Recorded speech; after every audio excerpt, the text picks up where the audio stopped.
Penny Lane LGBTQ community, a champion award, which I don't think there's a better word to describe Supervisor Kuehl than a champion for LGBTQ.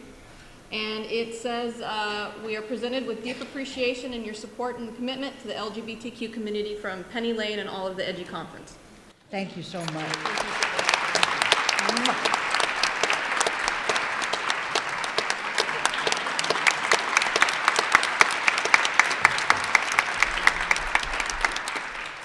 Thank you so much on behalf of my 4 colleagues as well, because I see 4 more plaques, and even though Mike and Don are going to have to take them with them because they're cleaning out their offices now, having termed out, and we have 2 new supervisors, Janice Hahn and Catherine Barger.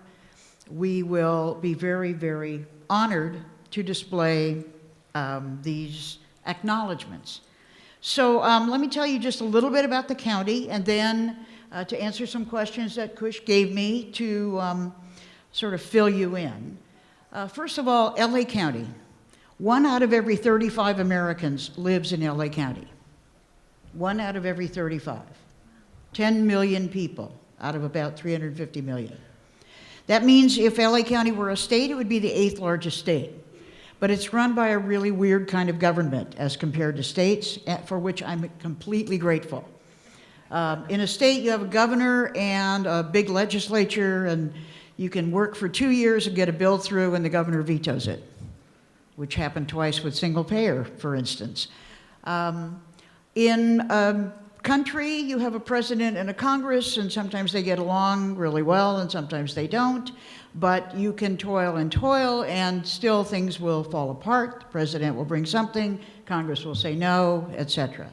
In a city, you have a mayor and a city council, same kind of thing. They have to, agree on these things. In the counties in California, you have 5 people. Those 5 people run essentially something as big as the state of Ohio, in our case, with no legislature and no governor. We're it.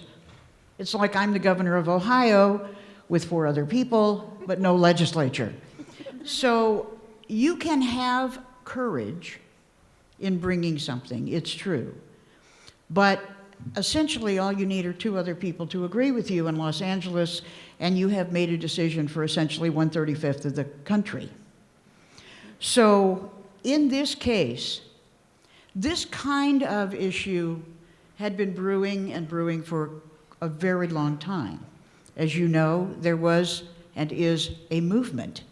You can't do anything without a movement essentially shining the light on the next step, or even on the issues that you're going to address.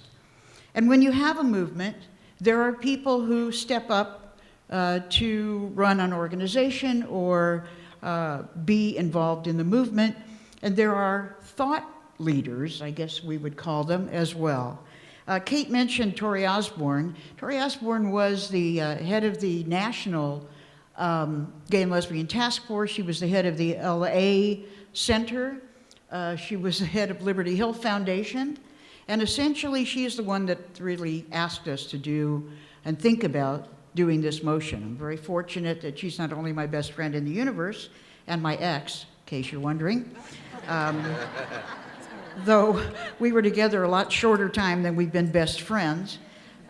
She is the senior strategist in the 3rd District, and brings to bear that kind of experience. So with others in my office, queer and non-queer, we put this together, along with Hilda, who was very enthusiastic as a co-sponsor of this motion.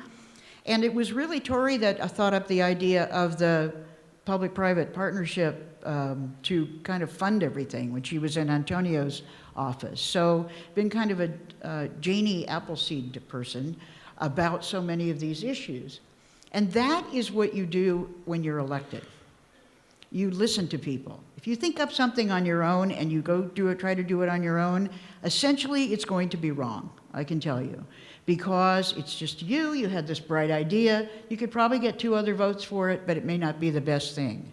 So the first thing to remember is how collective and collaborative this has to be. The second thing is the question, what do you stand for? I might have 12 years if I'm lucky as a supervisor. That's the most I can have. I had 14 years in the legislature. It took us 5 years to actually get the legislation passed to protect students on the basis of sexual orientation, not yet gender identity at that moment. Took us 5 years to get that passed, and it was sort of touch and go the whole time. Why? Because not everyone has courage. They are frightened. We've heard a lot about fear lately. And the question is not, are you fearful or not? Okay, we're all fearful. The question is, what do you then do? And I don't say that if you work through your fear, you're better than the people who are still fearful. But if you have the opportunity to do that, and especially if you've been elected to be an LA County supervisor, then you work with people and go from where you are and do what you can. With this motion, it was a little controversial, at least we thought it would be, because we had two supervisors who were not enthusiastic about LGBT issues. Indeed, one who, before I got there, used to very obviously turn his back whenever a gay person came up to testify. However, since I've been there, he even managed to sit through testimony by the Sisters of Perpetual Indulgence in full makeup and habit, coming to essentially say, we need to look especially at our LGBTQ youth in the county. So then the question is, how do you do that? In a county this size, we have actually 37 departments, and they provide services to pretty much everybody in the county in one way or another, whether you're just paying your taxes or you're adopting a pet, or you have an issue about children or about child support, or we provide health services for almost actually 2 million people now since the ACA. I don't know what we'll be able to do if the ACA goes away, but we always had to cover the people who weren't insured as well. We are the safety net. We're also your transportation system. I mean, just about everything you could imagine, the county does. And in that, the county was not paying any attention to a particular segment of our community, which was our LGBTQ youth. It wasn't that we ignored them, it was kind of like nobody thought about it. How does our health system affect our LGBTQ youth? When they come in for health services, I wasn't sure, but I knew when I went in many years ago to have health care at Kaiser, my doctor thought very responsibly, said, you know, are you sexually active? I said, yes. He said, well, then you have to have birth control. And I said, no, I don't. And he insisted that it was an important thing for health. Now, for me, it was easy because I had come out to people, so I came out to him. But I could imagine all the people who, just going for health care, didn't want to be pressed to come out. It's not that easy. And frankly, in 2016, it's still not that easy. It's not that easy. So we wanted all of our services to be somehow aware that there are young people engaged in asking for our services, not only in our foster care system, but in a higher proportion than their numbers in society in our foster care system. And we needed to know that, we needed to understand that, and we needed to make certain that we were the most welcoming we could possibly be. So what I see coming out of this is a couple of things. You have to set an example wherever you are, and I'll speak about that in a moment. You have to set an example wherever you are. Do you run an organization? Is your organization not only advocating for, but sensitive to all of the issues of the people who are in your organization? We're not just about ourselves. We may have some Muslim youth who are scared out of their minds now. Are we sensitive to that in the services that we provide? All children of color are frightened. Frankly, all children are frightened at the moment. At least parents are telling me. So what do we see coming out of this? What we see coming out of this is pay attention. As Willie Loman said in Death of a Salesman, attention must be paid. Now, he meant about himself as a declining salesman, and frankly, in a way, in these earlier plays, as a white man who was losing power. And we've been very, very critical about that. But we have to think twice about our individual and group response to all of this. We've heard a lot about the political climate. So I would say one of the things that will come out of this motion is a continual devotion in LA County to climate change.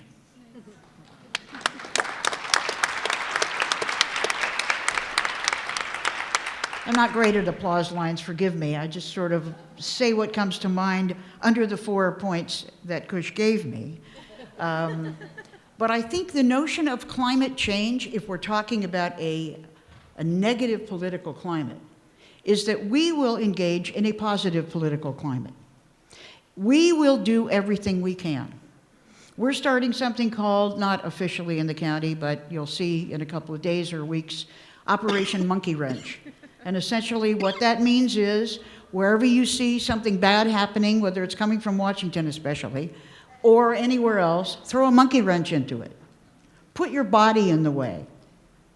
We used to do clinic defense, now we're going to do immigrant defense. Do you know what I mean? It's kind of like, okay, it's not fun, although I do get kind of excited thinking about, you know, fighting back. I've always kind of liked that. And I really encourage it. You see how happy Mike and Kate are? Because they're engaged in good work. It's not like it's easy, but they're fighting back. And they're getting paid to do it, which is like the ultimate. What do you say, Kush, right? Absolutely. And I thank you for your pro bono work, too. I know you're not being paid what you should be paid, but it's truly wonderful. So I want to leave you with my gratitude, with my hope. It is not naive to continue to hope, but mostly my commitment that wherever I am, I'm going to do everything I can to make it work for other people. And I want you, and I know you're here because you're devoted, don't let fear freeze you. Don't let them win by making you so angry you can't move, so afraid you can't move. Move.